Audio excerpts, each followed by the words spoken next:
Sejam todos bem-vindos à Faculdade Netcom, essa é a disciplina de análise de circuitos em corrente contínua. Eu sou Paulo Fernandes e veremos agora os circuitos em série e paralelo.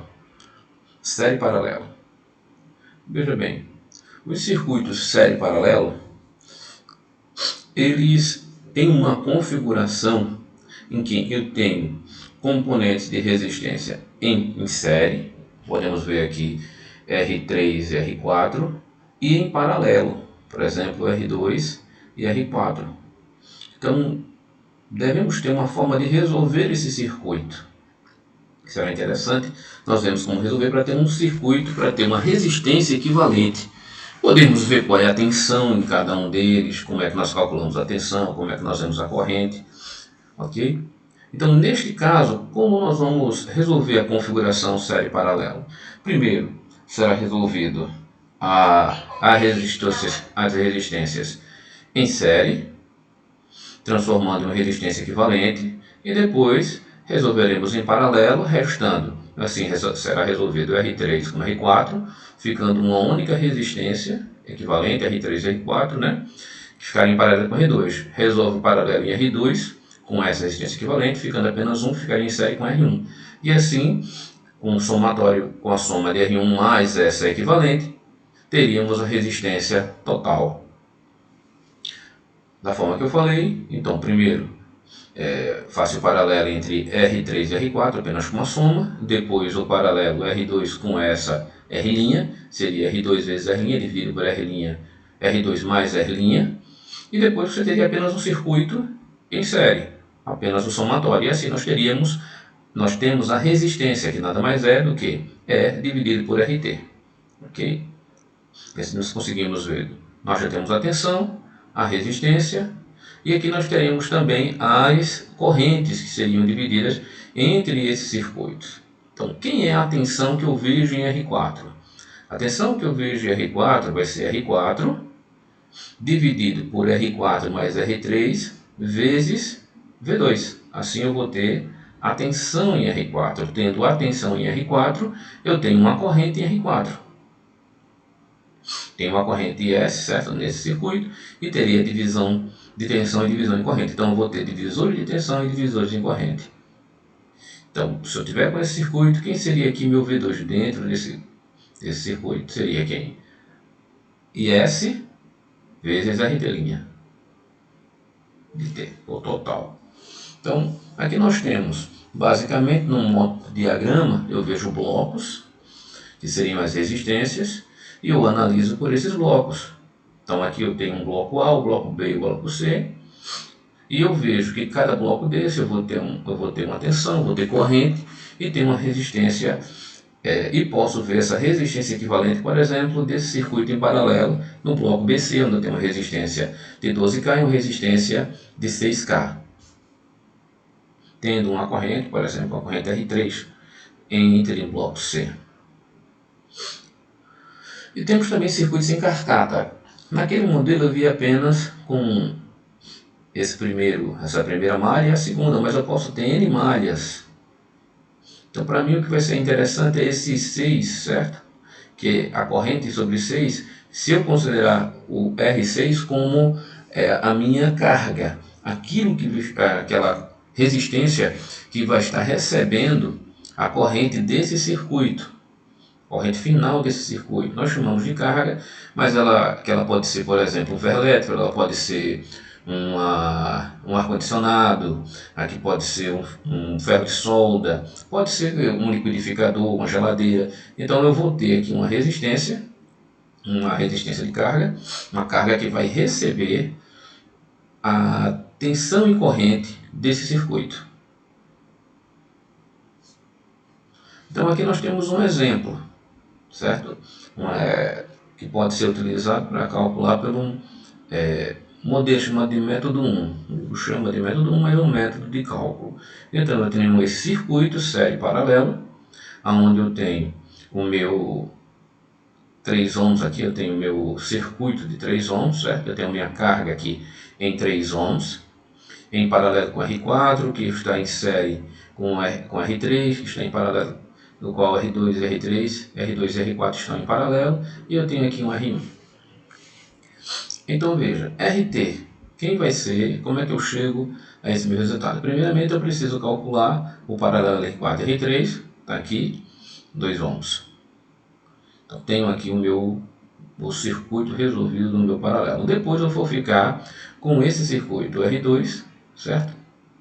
Mais ele. Então aqui eu vou calcular novamente e vou ter o meu R3 em paralelo, o meu R2 mais esse R6.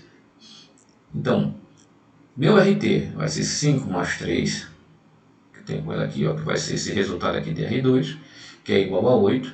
Então, meu IS vai ser 240 volts, que é a minha fonte, não está representada aqui, mas a minha fonte é 240, dividido por 8 ohms, ou seja, eu tenho uma corrente de 30 amperes. Então, quem vai ser meu I6? Meu I6 vai ser meu I3, minha corrente 3, que é o que eu quero, dividido, vai ser IS dividido por 2. 30 amperes, 15 amperes. E por fim, eu tenho meu I6. Então eu tenho aqui meu I1, minha corrente 3 e quero minha corrente 6. Minha corrente 6 nada mais vai ser do que a resistência de 6 ohms, que é essa aqui, ó.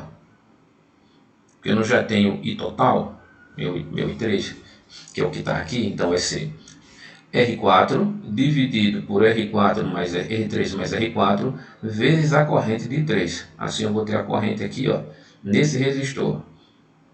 Ok? Eles chamam aqui de corrente I6. Então, minha corrente vai ser quem? 10 amperes. E que é a minha tensão? Minha tensão vai ser a corrente vezes a resistência. Que é essa resistência que eu quero aqui, ó, de 2 ohms. Então, 20 volts. Sem muito estresse, sem muita dor de cabeça, apenas prestando atenção no que se quer. Se eu quero desse circuito 6 e 7, certo? Que ele chamou de tensão V6, a gente pode calcular. Então, primeiramente, eu calculei qual é a corrente, cheguei à corrente total do sistema, depois eu vou calcular, eu vou calcular se eu quero nesse circuito R4, R3, eu preciso calcular qual é a resistência entre eles, é equivalente, já tenho, vou calcular qual é a minha corrente, a partir da corrente tendo a resistência, eu chego à minha corrente que vai passar aqui em 6. Então, a partir disso eu consigo também a minha tensão. Okay? Nós temos aqui, por exemplo, eu tenho esse circuito que ele está em série, eu tenho uma corrente S e tenho uma resistência equivalente entre 5 e 3. É uma forma de calcular, e aqui eu tenho aquele circuito que nós já conhecemos, uma tensão de 12 volts, uma tensão de 240 volts, temos dois resistores em paralelo, e eu posso calcular o meu I3. E aqui eu vou aumentando, que números eu vou aumentando essa minha malha até chegar no ponto que eu quero, no circuito que eu quero calcular. Então, no método 2, a gente associa uma letra corrente no último ramo, aqui, e analisa o circuito na direção da fonte, okay? Mantendo explícita essa corrente ou qualquer outra em que se esteja interessado. Então você vai calculando, vai começar de frente, de trás para frente. Então quem é minha corrente 6? Se eu olhar aqui, eu tenho um V4, aqui vamos lá devagarzinho, aqui eu vou ter a minha fonte, tenho minha tensão e tenho minha corrente, minha tensão V1. No meu resistor R1. Também, saindo dele, eu vou ter uma corrente 1 que vai se dividir entre a corrente 2 e a corrente 3. Lembrando ali de Kirchhoff para as correntes. A corrente que entra é igual às correntes que saem. Aqui eu vou ter um V2 nesse resistor R2 e vou ter um V3 no resistor R3, que está entrando em 3, então ele sai 4 e 5. Nós temos um divisor de corrente. Então nós vamos ter uma tensão V4 entre esse resistor R4. Também teremos uma tensão V5 no resistor R5 e a tensão que está entrando em R5, a corrente que está entrando em R5, perdão, ela vai sair em R6, onde eu vou ter também uma tensão V6. Então, ele vai dizer, ó, quem é V4, quem é I6? I6 vai ser V4, que está aqui, ó, corrente é a tensão dividida pela resistência. Minha corrente I6, que é essa daqui, ela vai ser meu V4 dividido por R5 mais R6. Então, vou ter V4 dividido por R3. Então, quem é meu V4? Meu V4 vai ser 3 ohms vezes 6. Aí, de modo que meu I4, quem é meu I4? É V4 dividido por R4. Quem é V4? 3 vezes 6 dividido por 6, 0,5 e 6. Quem é I3? Se eu olhar para cá, eu tenho minha corrente I3 aqui, ó. Mi 3 é I4 mais I5. Aqui, ó. Que é I5 igual também a I6, que é o que eu quero calcular aqui. Ok? Que ela é a mesma. Então, 0,5, eu tenho I4, tenho I6, eu tenho 1,5 vezes 6.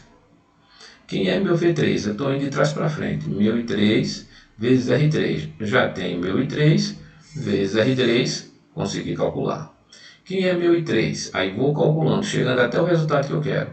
Chegando no meu V6, que vai ser I6 vezes R6. Como eu calculei I6, que vai ser quem? Vai ser a minha tensão dividido pela minha resistência, que eu estou calculando equivalente, eu vou ter 240 10 amperes. Então, meu V6 vai ser I6 vezes R6, 20 volts. Ok? Então, veja, nesse circuito tem uma queda de corrente e uma queda de tensão, porque eu estou com um circuito série paralelo. Sai 240 volts, mas aqui em R6 eu tenho uma tensão apenas de 20 volts. Então, nós temos aqui, ó, fonte de tensão, certo? Lembrando que uma fonte de tensão, para deixar bem claro, nós temos o conceito de fonte de tensão e fonte de corrente que será visto no decorrer do resto do curso, mas uma fonte de tensão, ela continua com a mesma tensão independente da corrente que eu coloque sobre os seus terminais. Então, independente da corrente que eu coloque, minha tensão nessa fonte continuará sendo de 120 volts. Assim como uma fonte de corrente, identificada por um círculo com uma seta, ela não vai alterar a corrente independente da tensão que eu coloco nos seus terminais. Ela vai continuar tendo o mesmo valor. Se ela for de 5 amperes, será de 5 amperes. Não importa se eu estou colocando uma tensão de 5 volts, 20 volts, 100 volts, 1000 volts, 1 milhão de volts. Não importa, ela vai continuar sendo a mesma. A mesma coisa aqui, essa fonte de tensão, ela terá sempre a mesma tensão, independente da corrente sobre ela. Ó, condições sem carga. Para que uma fonte com divisor de tensão seja efetiva, as cargas resistivas, tá aqui as cargas, tá vendo, aplicadas devem ser significativamente maiores do que dos resistores que aparecem no circuito com divisor de tensão. Certo? E mais, o carregamento de um sistema é o processo de introduzir elementos que drenarão corrente do sistema. Quanto mais pesada a corrente, maior o efeito da carga. Isso aí a gente já viu. Então, você veja bem, olhe para cá, preste atenção, você tem aqui uma fonte de 120 volts. Neste terminal A, você tem o mesmo 120, porque você não tem resistência associada. Porém, quando você coloca uma resistência, está vendo essas resistências ligadas a ela, você vai ter um divisor de tensão.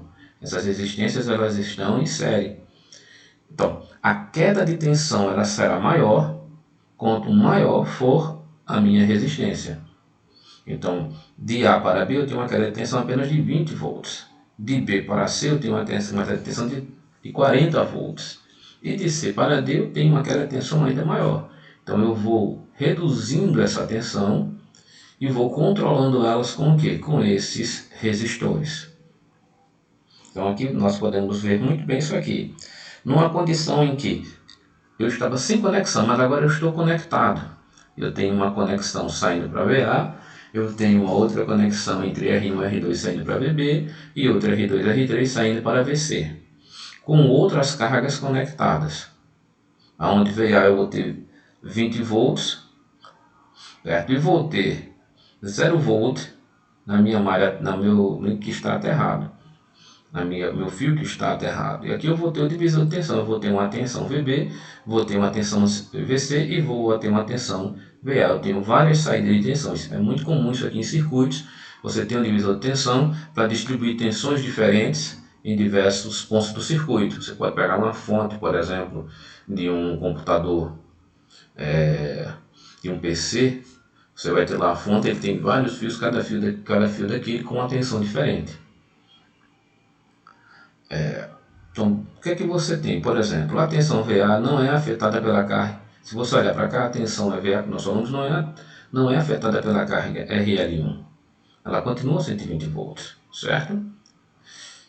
Porque ela está conectada diretamente. Então o resultado de VA é 120 volts, como nós estamos vendo. Mas quem é VB? VB vai ser 12. Está aqui, ó. Eu tenho o meu circuito em paralelo R2, R3, certo? Está aqui, ó. Tenho o meu R2, R3.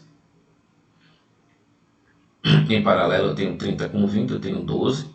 E a combinação de paralelo vai resultar em R2 linha. R2 mais R3 linha, que é o que nós estamos vendo aqui no circuito, certo? E essa combinação eu vou ter que o meu R2 linha vai ser 12,31. Então o meu VB, aquilo que eu estou vendo aqui, ó, entre esses dois, vai ser 12,31 dividido por 12,31 mais 10 vezes 120, que é a minha fonte, ou seja, 66,21 volts. A mesma coisa em VC. Em VC eu vou ver também 12, que é a minha carga que eu vou ver aqui, ó, entre R2 e R3, eu vou ver ela, mais o soma de 12 mais 20, vezes 66,61, que é o que eu tenho em VB, que é o que vai cair para cá, que eu tenho em VB, o que vai aparecer, não vai aparecer mais 120, vai aparecer VB aqui no terminal entrando em R2. Então assim eu vou ter 24,83 volts. Então, sem carga eu teria 60 volts, que é o que nós vemos aqui, ó, e com a carga conectada eu teria agora 24. É interessante nós vermos isso. Então veja, nós podemos ver que quando eu conecto quando o circuito está em aberto e eu medir os terminais, eu vou ter o resultado. Se eu colocar uma carga, eu vou ter um outro resultado no divisor de tensão. Ok? Então, a minha tensão de saída, no caso desse circuito, aqui eu tenho uma caixinha onde eu tenho um divisor de tensão em R1 e R2, eu tenho uma tensão equivalente. Quem vai ser meu RL, meu VL, perdão, minha tensão de saída, vai ser R' dividido por R' mais R2 vezes E, está aqui, ó, com R' sendo R1 e meu R1 e meu R da carga, que está em paralelo. Esse aqui em paralelo nós sabemos calcular, que nós sabemos que é o divisor de tensão, e nós teremos a tensão que vai para a minha carga. Okay? Se essa carga for variável, então eu terei várias possibilidades de tensão, que acontece quando você liga, por exemplo, um potenciômetro, onde você pode regular essa quantidade de tensão, que é o que acontece aqui. Com esse potenciômetro ligado, você pode regular, então você vai ter várias possibilidades de tensão, dependendo da resistência do potenciômetro. Lembrando que o potenciômetro ele é um resistor variável. Cada vez que eu viro a chave, eu vou girando essa resistência entre os terminais A e B, ou entre o terminal A e C, C e B. Okay? Então aqui nós temos um exemplo, uma fonte de corrente ligada no resistor de carga. Se eu colocar para medir aqui, eu vou ver as variações de tensão. Essa foi a nossa aula de hoje, eu agradeço a todos pela participação.